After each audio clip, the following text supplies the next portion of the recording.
Welcome to the Combined Forces Black Sky Stop Fake podcast.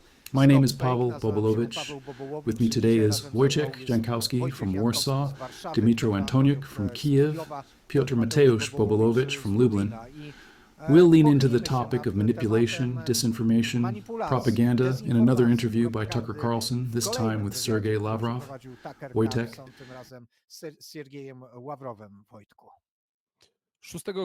It was published on December 6th. Well, that's what I have a problem with, whether to call it an interview, just like the previous high-profile so-called interview with Vladimir Putin. This time, Tucker Carlson spoke with Sergei Lavrov, head of the Foreign Ministry of the Russian Federation. What was the conversation about, and how much manipulation, untruths, and understatements were present there? This will be brought closer to us by Piotr Mateusz Bobolowicz. I will start here by saying that, in my opinion, contrary to the conversation with Putin, here there are many more features of an interview. A very bad interview, and an interview conducted by a journalist who has a predetermined thesis that he tries to prove with this interview. But an interview, nonetheless. Here there was indeed a conversation. There were questions, there was questioning. We did not have a historical lecture, as was the case with the interview with Vladimir Putin, and perhaps this is all the more dangerous. But actually, what thesis was Carlson trying to prove? He was trying to prove a thesis that is already contained in the title. The title is Exclusive. Russian Foreign Minister Sergei Lavrov describes the war with the US and how to end it. Interestingly, these are the words of the interviewer describing the interview, because they are not Lavrov's words, as I am about to say, but already in the announcement of this interview, which appeared 2 days earlier, Carlson said that after Trump's election, the US military had already launched missiles that killed at least 12 soldiers in Russia, and that this is dragging the US into an unspeakable war against Russia, which most Americans don't want, which they voted against. From the very beginning of this conversation, from the first question, Tucker Carlson is trying to direct Minister Lavrov to say that, yes, it is the United States that is waging war against Russia. Yes, it is the United States that is to blame. And he asks Lavrov precisely about this war, whether it is a war between the United States and Russia, and Lavrov says right at the beginning that no, he would not say that the US and Russia are at war. He disagrees with this thesis, so here you can see that Carlson probably didn't prepare so thoroughly with Lavrov beforehand. Although later, as I say, he tries all the time to put Lavrov on this track, saying, for example, that the US is financing the conflict in which Russia is involved. Of course, there is a great deal of disinformation thesis throughout this conversation. We'll cover this topic in a separate section too, but let's focus precisely on what Carlson wants to say, because it seems to me that in this conversation, more important from the point of view of its creators, namely Tucker Carlson, is what he wanted to convey than what Lavrov wanted to convey. Lavrov was only a certain means to convey, while he also had an agenda, and he carried it out as much as possible in this conversation. In general, it seems to me that compared to this year's, but from the beginning of this year's conversation with Vladimir Putin, this conversation is much more dangerous. It's much more dangerous because of precisely the current topics it brings up. It doesn't have the kind of historical excursion, a long lecture, which for a Western audience absent from these topics could simply be boring, just kind of abstract. Because let me remind you that in this conversation with Vladimir Putin, Putin told us about the history of Rus, about the 10th century, about the baptism of Rus, which he called an important event in Russian history. These threads, of course, Lavrov weaves them in somewhere, but he only hooks them in, talks about current issues, talks precisely about the issue of relations with the US. Interestingly, in Lavrov's vision, these relations with the US are not so very bad. That is, Russia is trying to make these relations as good as possible, of course. The US here is not the main enemy. It is, of course, an obstacle to relations, to normalizing the situation, but it is not the main enemy. although this is not quite so either, because it says, for example, that the US wants rare earth metals from Ukraine, which are in Ukraine. That's why this war is going on at all. This is one of the reasons he points out, because these reasons why Ukraine caused the war, because of course in Lavrov's narrative Ukraine is to blame for the war, there are several, and this is one of them. This is the role of the US to hand over rare earth metals so they don't fall into Russia's hands. And Ukrainians are fighting for a regime that wants to sell these resources to the West, or even give them away. Unlike Russia, which is fighting for the people, it is fighting for its compatriots, its citizens, for the Russian-speaking residents of Ukraine, whom the Kiev regime is oppressing. Jeżeli pozwolisz, skomentuję, że tutaj Rosja walczy dla swoich rodaków, tak, i walczy za, no, jak powiedział Only if you allow me, I will comment that here Russia is fighting for its compatriots, as Lavrov said in this interview, for the people whose ancestors built this land. Well, and we can see very well, the whole world can see very well, how Russia does it with media assaults, when it simply throws huge numbers of its soldiers, whom it does not pity absolutely. For the last 3 months, Russia has lost the largest number of its people it is supposedly fighting for. Najwięcej liczebnie swoich ludzi, za których rzekomo walczy. To bardzo ciekawy wątek, bo This is a very interesting topic because the subject of the number of casualties of this war also comes up. Tucker Carlson asks how many people have died. Lavrov avoids answering. First he says that the Ukrainians don't give information about their losses. Then he refers to the figure of 80,000 that the president spoke of and says that less than 80,000. But immediately afterwards, however, he denies those 80,000. He says you have to refer to the Gaza conflict, that at least 45,000 people were killed there during the Israeli operation. And he says it's twice as many or more than twice as many as the entire 10 years of war that Ukraine has been waging against its citizens in the Donbass. Bo może to jest warte podkreślenia, że właściwie każde zdanie Perhaps it's worth pointing out that virtually every sentence of Lavrov is spoken from the perspective of Russian propaganda.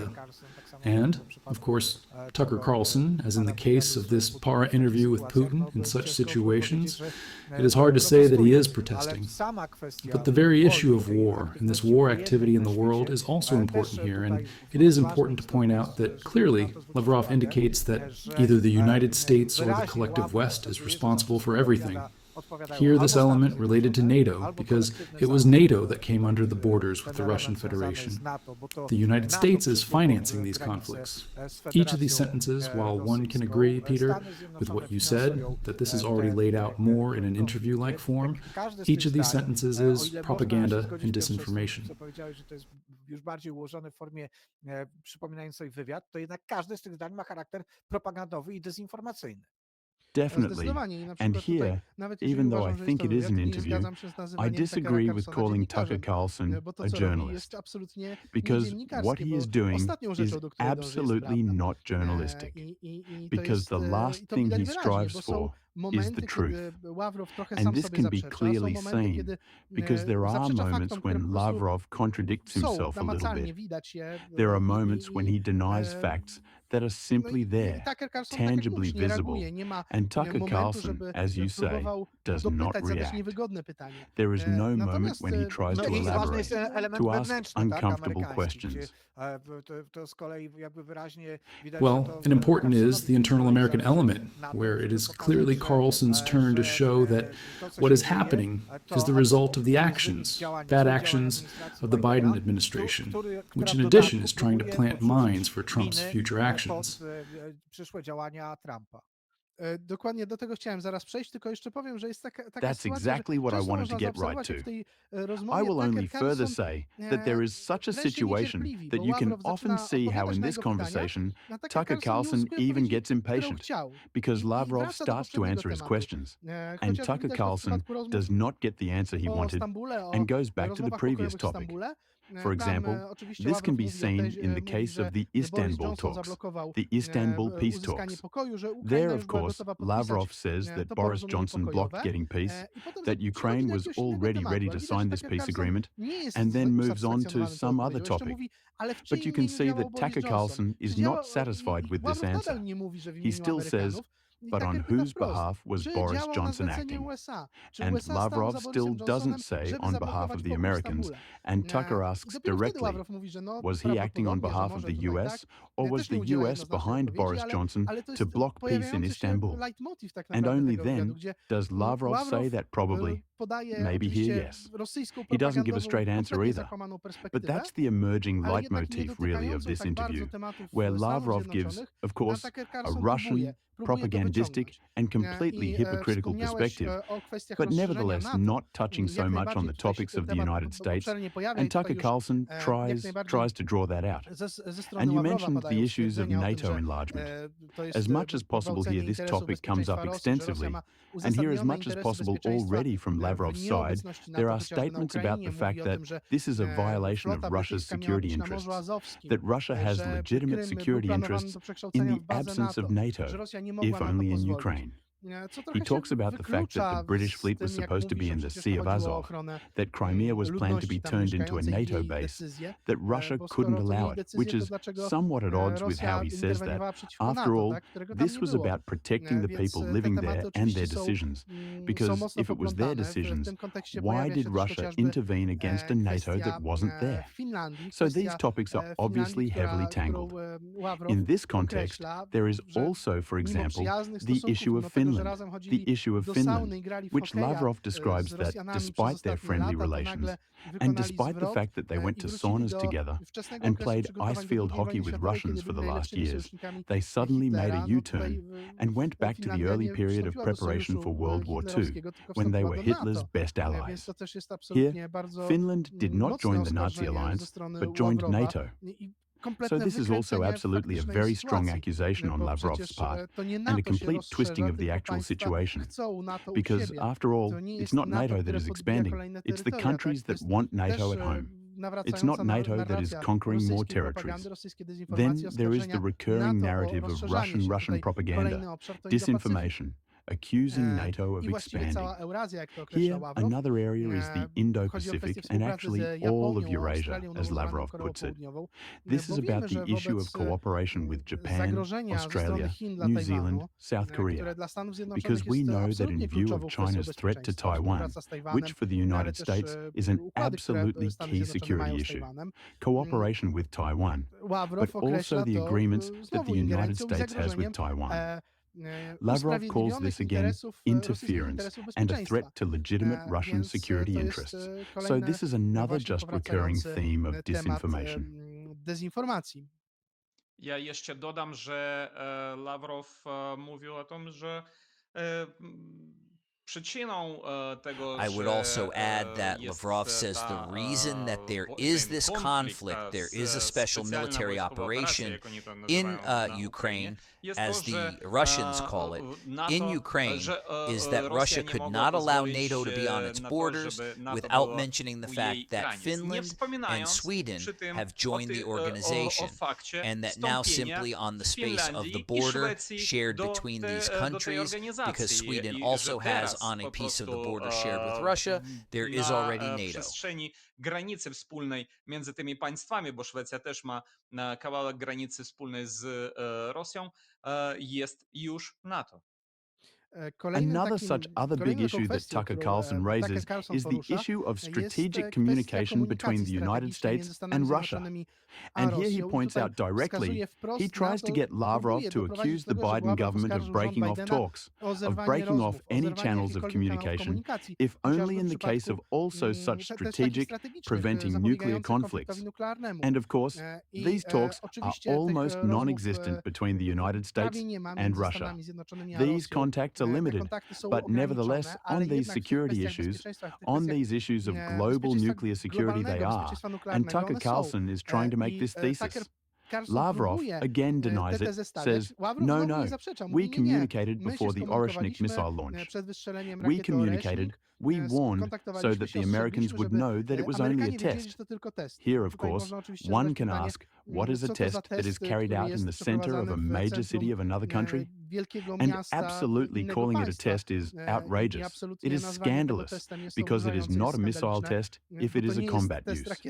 But yes, but there was a communique. About 20 minutes before the missile was launched, Russia actually transmitted the communique to the United States. So the United States knew that this missile was not flying, at least on Washington. Another topic was Syria, and also pointing out the role of the United States in the conflict in Syria. This conversation was recorded at a time when Aleppo was already partially captured by militants. The whole thing was not yet occupied at that time. Today, the situation is different, as Damascus is already practically on the front line in Syria. Anti-Assad forces are already approaching Damascus the moment we record this. Perhaps by the time you watch this, Damascus will have already been captured. But another point, Lavrov here begins to talk about the Astana process. He begins to talk about talks with Turkey, with Iran, in order to stabilize the situation in Syria and stop separatism. And here he says that the United States, the United Kingdom, are supporting Kurdish separatism in Syria in order to break Syrian unity. He says that maybe Israel too, but only in response to a question about who is funding the Syrian fighters, because he didn't talk about it before. Earlier he talked about the Astana process, about the role of Russia, about this peaceful role of Russia, because of course, all the time Russia in Lavrov's narrative, in this narrative, which after all is not foreign to us either, this is not the first time it has appeared. Russia seeks peace, and the West tries to destroy this peace. Ja tylko dodam, że twierdząc, że Rosja dąży do pokoju, Lavrov po raz kolejny kłamie, bo akurat po tym, jak Aleppo został I'll just add that by claiming that Russia is striving for peace, Lavrov is once again lying, because just after Aleppo was captured by opponents of the Assad regime, bombs from Russian bombers fell on Aleppo, and there is plenty of evidence of this. There's plenty of footage on the internet of an ordinary hospital where civilians were arriving, and it may also be that one of the reasons for what is happening in Syria now is precisely because the Russians ruthlessly destroyed civilians for a very long time inside Syria. Rosjanie bez pościady,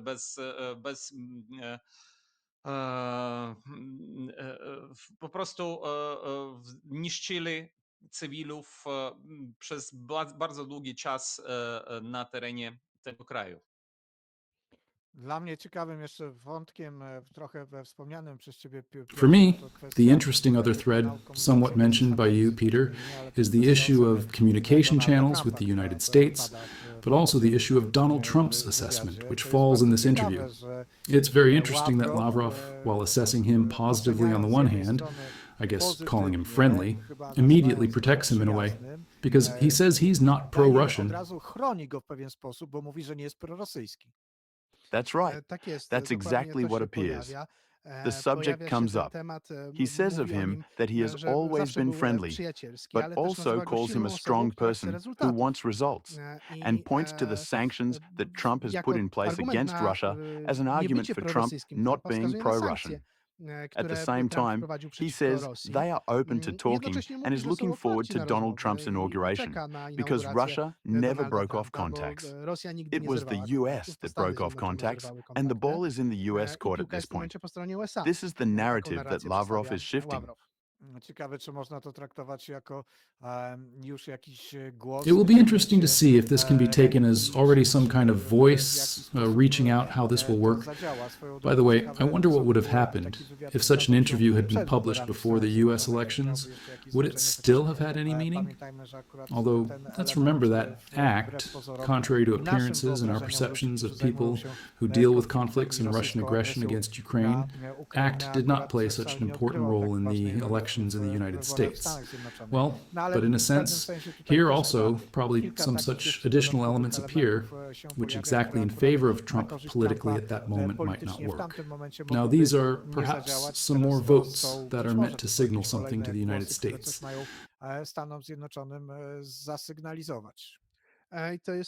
I'm going to go back to the topic you touched on earlier, which is the landmines that the Democrats are supposed to leave behind according to Lavrov, and according to Carlson, because it's Tucker Carlson who refers to them as bombs in this conversation. The problems the Democrats are leaving behind. On the one hand, Lavrov talks about how Barack Obama expelled a large number of Russian diplomats just before Trump's first term in December, actually less than a month, actually probably a few weeks before Trump was sworn in. And Lavrov presents this as such a personal, tragic story. He says that with their families on a day when there was no direct flight from Washington to Moscow, and they had to go to New York to the airport in buses with their belongings, they just couldn't fly. And they had to leave then the United States. And that this was a problem that weighed on those relations with Russia at the beginning of Trump's term. Now he also points, of course, to the problems that Biden leaves behind. And here, as I say, are these accusations of a lack of talks on the part of Tucker Carlson. But in the case of still Biden, of course, this is the weapon. This is very interesting. A long-range weapon, ATACMS, Lavrov calls it so, at the same time calling Oreshnik a medium-range weapon, which is absurd because the range of such Oreshnik is at least 7,000 kilometers. 7,200 at such a distance was tested, if I'm not mistaken, and I could be wrong. Unfortunately, there is no Arthur with us, who would certainly correct. 6,500. Exactly. And this is the range it was tested for. Perhaps it has more. Lavrov calls it a medium-range weapon, whereas the ATAC-MS, which has a range of several hundred kilometers, is referred to as a long-range weapon that can hit targets in Russia. That's a bit absurd, and it's obviously the legacy that Biden is leaving to the Trump administration to prevent an agreement with Russia. That's the narrative that comes out of this interview, but I wouldn't say it's just Lavrov's narrative because it's a shared narrative that without Tucker Carlson, Lavrov wouldn't have been able to convey in this form. And maybe he wouldn't even have conveyed it in this interview. If it weren't for this questioning, if it weren't for Tucker Carlson drawing accusations against Democrats in the United States. About disinformation and about lies, manipulation regarding the issue of weapons and armaments, we will certainly talk about this in a separate podcast, and certainly then using the forces of the aforementioned Artur Zak, who is sorely missed today. This is also an important element that you mentioned, Peter, because when one wonders how much disinformation, manipulation, and lies there are, one should be aware that here again, however, Tucker Carlson is interacting with his interlocutor, not questioning him. Because any opinion of Lavrov would actually require countering based on facts, not assessments, just even facts. And that, of course, is what Tucker Carlson once again does not do. He didn't do with Putin, he doesn't do with Lavrov. Perhaps he is doing it in a more intelligent way, maybe also because he heard the criticism after what he did with Putin. For me, this whole interview, and again, that an American meets with an American Lavrov, is again like a big mystification, which actually makes the whole interview here a big manipulation. I'll just maybe clarify what I mean. Of course, I fully agree with this assessment, while, of course, there are very many moments where I, watching, had this feeling that, why? After all, you can ask here. After all, here are facts that contradict this. After all, these are well-known facts. You don't even need to have very detailed knowledge. But Carlson, in addition to conveying the Russian narrative with of this rozmową conversation has rosyjską his own narracją, narrative to that ma he is trying to swoją convey. narrację, którą And I próbuje guess przekazać my feeling i is chyba that Lavrov was not mam quite takie prepared odczucie, for że this Ławrow nie narrative. do końca And Tucker Carlson, był however, przygotowany is na tę trying to narrację drag i Tucker Lavrov more Carlson into these jednak accusations te oskarżenia against względem the demokratów, Democrats, te wewnętrzne into these amerykańskie internal American rozgrywki, games than próbuje Lavrov had wciągnąć planned. Ławrowa bardziej w Or amerykańskie at least wewnętrzne that's how rozgrywki it seems, niż because Tucker Ławrow to sobie Carlson's zaplanował, very first question, a przynajmniej any tak proper się to initial wydaje, no bo question on the subject, już pierwsze would pytanie allow Tuckera Lavrov Carlsona, to accuse the każde United właściwie States, pytanie to accuse the początkowe w danym Democrats, temacie to pozwalało accuse Biden. Ławrowowi na And Lavrov oskarżanie Stanów doesn't do that Zjednoczonych, until oskarżanie after the demokratów, second or oskarżanie third Bidena, question, a Ławrow robi to even dopiero po directly drugim albo saying, trzecim pointing pytaniu, out when Tucker wręcz Carlson points out mówiącym, directly, but what is the wskazującym, American jak Tucker Carlson involvement? wskazuje wprost, Maybe ale it's the jakie Americans? jest zaangażowanie Amerykanów? Then Może to Lavrov Amerykanie. Wtedy says, Ławrow mówi, tak, to yes, Amerykanie. it's the Americans. Więc wydaje mi się, So że it tutaj seems to są me jakby that here there dwie are sort of agendy, two które agendas w that bardzo dużej mierze się overlap to a zazębiają. very large extent. Tyle, że Only that the rozmowa conversation from Lavrov's ze strony side Ławrowa is jest more bardziej directed at the broader nakierowana na public. szerszą publikę, Tucker natomiast Carlson, Tucker on the Carlson other próbuje hand, bardziej is trying to ukierunkować target po it to, żeby more to suit odpowiadała his viewers in jego the United States, oglądającym w the Stanach extreme Zjednoczonych, anti-democratic, anti-Biden crowd. skrajnie antydemokratycznym, antybidenowskim. No i tak spotkało się dwóch ludzi manipulujących, próbujących manipulować innymi, jeden w tym przypadku ze Stanów Zjednoczonych. Well, and so two people met, manipulating, trying to manipulate others, one in this case from the United States, the other from the Russian Federation. This is the point at which we will conclude the first part of the podcast, carried out together as part of Stop Fake and Black Sky. We invite you to the second part of the podcast, in which we will already take up the subject of the war against Ukraine in more depth, precisely in this dimension or in the image presented in the interview of Tucker Carlson and Sergei Lavrov. W wywiadzie Tuckera Carlsona i Sergeja Ławrowa.